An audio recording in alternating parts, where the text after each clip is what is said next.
Madame, Monsieur, bonjour, ravie de vous retrouver pour le premier JT de 2021, l'occasion pour toute l'équipe de la Revue Fiduciaire et moi-même de vous souhaiter une excellente année au cours de laquelle nous restons à vos côtés pour vous accompagner dans vos activités professionnelles. Et on découvre tout de suite les titres de ce lundi 11 janvier. Compte courant d'associés, Covid-19 et loyers impayés. Et pour finir, activité partielle avec le niveau d'indemnisation des entreprises en 2021. C'est parti.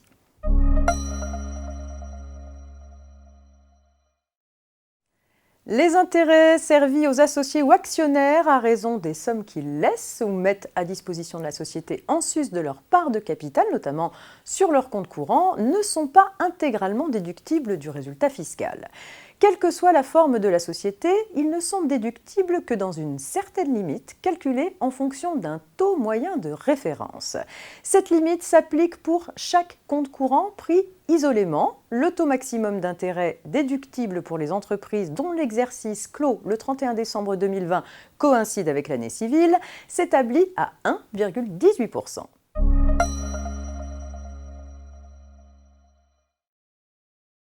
Covid-19 et loyers impayés à présent. Pour soutenir les entreprises à nouveau contraintes de fermer ou de restreindre leur activité en raison du rebond de l'épidémie à l'automne dernier, le gel des sanctions applicables en cas de retard ou de défaut de paiement du loyer et des charges locatives liées à des locaux commerciaux ou professionnels a été temporairement rétabli par une loi du 14 novembre 2020.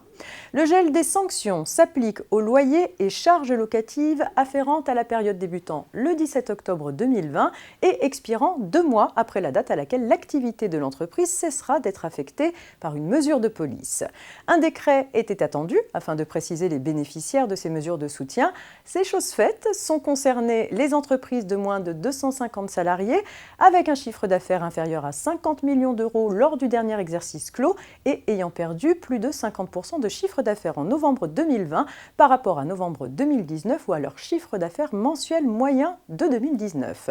Pour les entreprises interdites d'accueil du public, le chiffre d'affaires de novembre 2020 considéré n'intègre pas celui sur la vente à distance. Les entreprises de moins de 50 salariés bénéficiaires du Fonds de solidarité pour leur perte de novembre 2020 peuvent justifier de leur situation en présentant l'accusé-réception du dépôt de leur demande pour ce mois.